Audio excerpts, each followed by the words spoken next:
তৃণমূলের রাজনৈতিক মঞ্চে কেন উর্দিধারীরা? এ প্রসঙ্গ এবার উঠল বিধানসভাতে। প্রশ্ন তুলে সরব হন ভাঙড়ের বিধায়ক নওশাদ সিদ্দিকী। জানিয়ে এবার শুরু জোর চর্চা।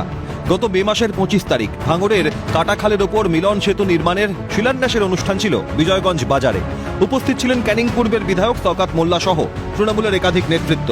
এই মঞ্চে শাসক নেতাদের পাশেই দেখা যায় ভাঙড়ের একাধিক থানার পুলিশ আধিকারিকদের। গলায় ঝোলানো আবার উত্তরীয়, যেখানে মঞ্চের পেছনে ব্যানারে তৃণমূলের লোগো দেওয়া মমতা অভিষেকের ছবি। সেই দলীয় অনুষ্ঠানের মঞ্চে কেন উর্দিধারীরা? প্রশ্ন নওশাদের।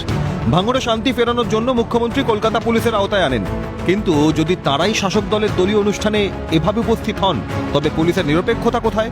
প্রকাশ্য মঞ্চে উর্দিধারীরা শাসক দলের পাশে দাঁড়ালে কি পক্ষপাতিত্বের প্রশ্ন ওঠে না? জানতে চান ভাঙড়ের আইএসএফ বিধায়ক। বিজয়গঞ্জ বাজারে একটি রাজনৈতিক দলের প্রোগ্রাম হয়। সেই রাজনৈতিক দলের প্রোগ্রামে ক্যালকাটা পুলিশের ভাঙড় ডিভিশনের অন্তর্গত বেশ কিছু থানার আধিকারিকরা সেখানে উপস্থিত ছিল।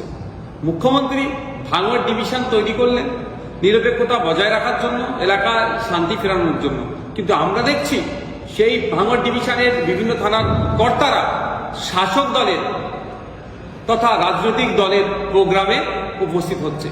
বিধানসভায় অধ্যক্ষের কাছে সেই সমস্ত আধিকারিকদের বিরুদ্ধে বিভাগীয় তদন্তের দাবি জানিয়ে আবেদন করলেন নওশাদ সিদ্দিকী।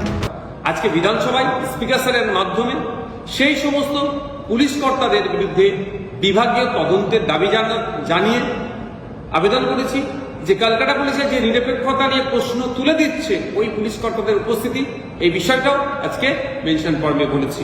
এখন দেখার বিষয় পুলিশ মন্ত্রী এই বিষয়টা কত গুরুত্ব সহকারে দেখেন এবং তাদের বিরুদ্ধে কি বিভাগীয় ব্যবস্থা গ্রহণ করেন। কিসের ভিত্তিতে এই কথা বলছেন বিষয়টি না দেখে কোনো মন্তব্য করব না, জানান বিধানসভার স্পিকার বিমান বন্দ্যোপাধ্যায়।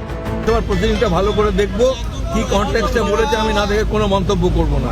যা খুশি এখানে দাঁড়িয়ে যা খুশি বলে যাবে, এ বাজারি বক্তৃতা হয়ে গেছে বিধানসভাটা। বিধানসভাতে এই প্রসঙ্গ ওঠার পর কি কোনো পদক্ষেপ নেওয়া হবে? উর্দিধারীরা কি বিরত থাকবেন দলীয় কর্মসূচিতে উপস্থিত হওয়া থেকে? উঠছে প্রশ্ন। তমাল সরকারের রিপোর্ট, ক্যালকাটা নিউজ।